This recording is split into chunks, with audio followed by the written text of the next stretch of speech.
Bonjour Annie Genevard. Bonjour. Vous êtes députée Les Républicains du Doubs et vice-présidente de l'Assemblée nationale. La poussée pour les municipales à Paris, la poussée de Rachida Dati se confirme. La candidate LR passe même devant Anne Hidalgo selon un sondage Odoxa. Ce n'est qu'un sondage, mais c'est une bonne nouvelle pour la droite. Cela étant, Agnès Buzyn ne va-t-elle pas bénéficier finalement d'un vote utile battre Hidalgo, c'est voter Buzyn? Bon, l'avenir le dira, mais j'ai quelques doutes. D'abord parce que cette entrée en campagne, Agnès Buzyn s'est faite dans vraiment très peu d'enthousiasme. On l'a vue pleurer, on sait qu'elle ne voulait pas y aller. Elle a cédé aux injonctions du président de la République, donc il y a quand même des entrées en matière qui sont plus prometteuses que celle-là. Ensuite, au fond, elle l'a dit hier, elle l'a confirmé hier en disant « j'ai beaucoup d'admiration pour Delanoë, j'entends m'inscrire dans ses pas ». C'est une candidature de gauche de plus, et moi je le sais parce que je l'ai vue en présidant les séances, par exemple, sur les questions d'immigration. C'est une femme qui a vraiment des convictions de gauche, elle ne s'en cache pas. Donc je pense que l'alternative utile à Paris, c'est vraiment Rachida. Est-ce que ça peut pas mordre sur l'électorat d'Anne Hidalgo? Alors, peut-être que ça mordra sur l'électorat d'Anne Hidalgo, ça mordra plus difficilement sur le nôtre parce que ce n'est pas une femme de droite. La seule candidature de droite à Paris, c'est Rachida Dati. Elle n'en rassure pas finalement une partie de la droite, son côté justement femme à la fois de conviction mais aussi de compétences, de médecin. Oui, mais vous savez, d'abord on élit un maire et pas un médecin. On élit un maire qui va diriger la première ville de France, une ville qui a un rayonnement mondial, qui connaît des problèmes énormes. Elle n'a absolument aucune expérience en matière de mandat local, parce que malgré tout, ils font un peu d'expérience et j'en parle en connaissance de cause. Il y a d'autres exemples qui montrent que c'est possible. Oui, mais enfin, vous voyez, avec un succès tout relatif aussi. Hein. Donc, je pense qu'après l'idéologie d'Hidalgo, il ne faut pas lui substituer une autre idéologie, un manque d'expérience.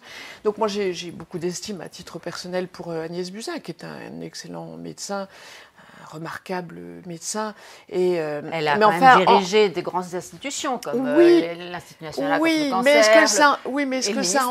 Mais est-ce que ça en fait un bon maire? Les hôpitaux. Bon, alors on sait bien aussi qu'elle a géré la crise des hôpitaux avec les difficultés qu'on connaît. Donc il ne faut pas non plus... évidemment, elle jouit d'un effet de contraste par rapport à Griveaux, dont on connaît évidemment le triste sort. Mais c'est un peu comme Emmanuel Macron qui bénéficiait... C'est quand même plus difficile d'avoir Agnès Buzyn en face d'elle que Benjamin Griveaux. Écoutez, vous savez, Rachida Dati, c'est quelqu'un qui puise sa force dans les difficultés qu'elle surmonte. Et je crois qu'elle ne s'en laissera pas compter. Une campagne, c'est une dynamique. Elle a la dynamique. Et puis, elle se révèle dans cette campagne. Elle fait une bonne campagne. Elle fait une excellente campagne. Et puis surtout, comment vous la qualifieriez? Alors, elle s'appuie sur quoi? C'est une campagne qui a compris que ce qu'attendent les Parisiens, ce ne sont pas des projets pharaoniques qui vont vider les caisses et qui ne vont pas résoudre les problèmes du quotidien des Parisiens. Il faut à la fois de l'ambition pour la ville, cette ville qui a un statut particulier naturellement, mais il faut aussi gérer les problèmes. Paris est sale.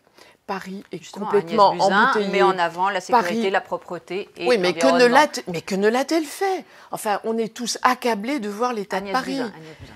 Oui, bien sûr, mais écoutez, en la matière, elle s'inscrit dans nos pas parce qu'elle confirme ainsi finalement la justesse des orientations de Rachida Dati. Je crois que les Parisiens, ils attendent des réponses précises en la matière et la plus crédible, véritablement, c'est Rachida Dati. Bordeaux, là, c'est plutôt une mauvaise nouvelle pour LR, hein.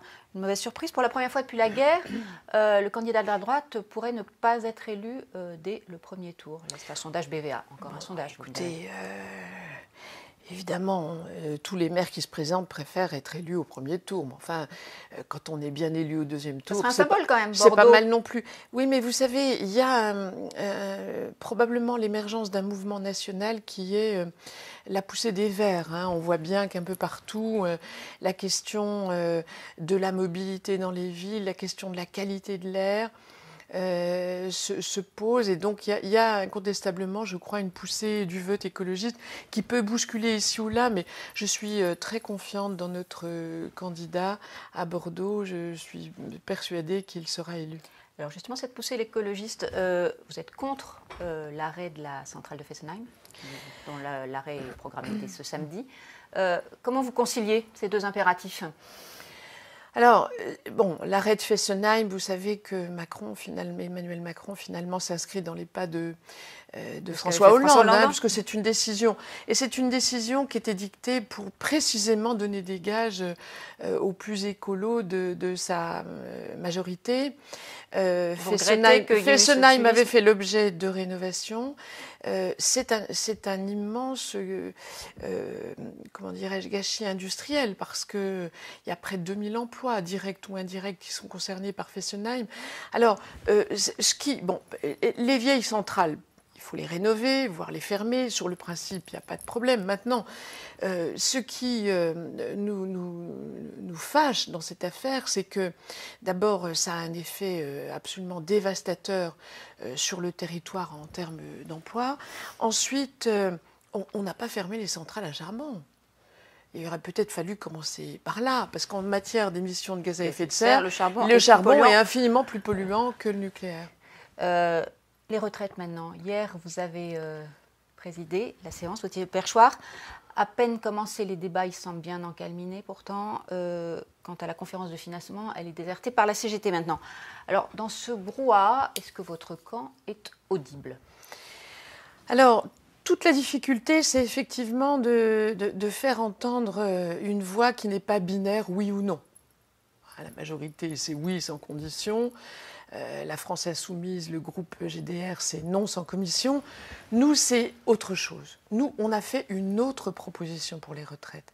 Parce que le projet qui nous est proposé par la majorité n'est pas le bon.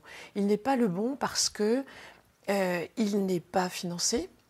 Il ne résout pas les problèmes. Il compromet toutes les réserves qui n'ont pas coûté 1 euro d'argent public aux contribuables, des indépendants, des professions libérales. Et il n'assure pas durablement le financement nécessaire à la pérennité du régime par répartition. Donc cette voie qui n'est ni une opposition systématique, ni un assentiment, elle porte peu? Non, on s'oppose au projet tel qu'il nous est proposé. Le projet de la majorité n'est pas un bon projet, nous disons non, mais nous proposons autre chose. Nous proposons autre chose. Le gouvernement, le président de la République, finalement, s'est piégé tout seul avec la promesse de ne pas reporter l'âge de départ à la retraite.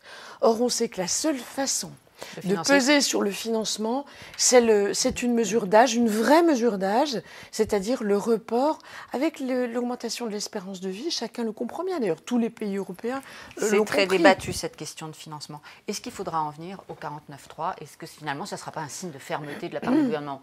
Vous vous dites que ça sera un signe de faiblesse pour la majorité, mais à un moment, il faut quand même trancher. Alors moi, j'y vois clairement un signe de faiblesse. Et j'y vois clairement un signe de faiblesse, ça veut dire que quand on utilise le 49.3, c'est l'arme absolue qui élimine le débat parlementaire. Puisque là, la volonté du gouvernement et du président de la République s'impose en dépit du débat parlementaire, en dépit de la confiance que l'on fait à sa majorité. Donc là, c'est quand même, moi j'y vois... D'autres majorités de droite l'ont fait. Oui, bien sûr. Alain Juppé, Dominique de Villepin. Bien sûr, bien sûr. Mais pour ce qui est la réforme la plus importante du quinquennat, c'est ce que dit Emmanuel Macron, qui a fait l'objet d'une préparation de 2 années. Au fond, pendant ces 2 années, on se demande ce qu'a fait le haut-commissaire aux retraites, Jean-Paul Delevoye. Il n'a déminé aucun sujet problématique. C'est comme si ça n'avait pas existé. Le Conseil d'État est très sévère sur le projet du gouvernement, un financement lacunaire, des éléments inconstitutionnels, un manque de clarté, etc. Donc le Conseil d'État le retoque, les partenaires sociaux s'apprêtent à quitter la conférence de financement. Le MEDEF est très circonspect. Le MEDEF est très circonspect. Du reste, la méthode, rien ne va dans cette affaire. C'est un échec de la méthode, l'obstruction de un échec du financement. Quand vous êtes au Perchoir, quand vous avez face à vous effectivement des députés de la France Insoumise qui font de l'obstruction, alors, ils ont choisi une stratégie d'obstruction. Ce n'est pas du tout la stratégie adoptée par les Républicains. Nous sommes dans la proposition d'un autre projet et dans un combat contre le projet du gouvernement, bien entendu. Bien, écoutez, là, j'ai présidé hier soir et hier en fin d'après-midi. Bon, c'était, je ne vous le cache pas, un peu houleux, mais on a pu quand même entrer dans le débat. Parce que je crois qu'il faut malgré tout pouvoir débattre, pouvoir entrer dans le débat et montrer aux Français que ce texte, il n'est pas l'objet de caricatures, de positions caricaturales. Donc il faut entrer dans le débat et c'est ce que je me suis efforcée de faire. À marche un peu forcée parfois. Merci Annie Genevard. Merci à vous.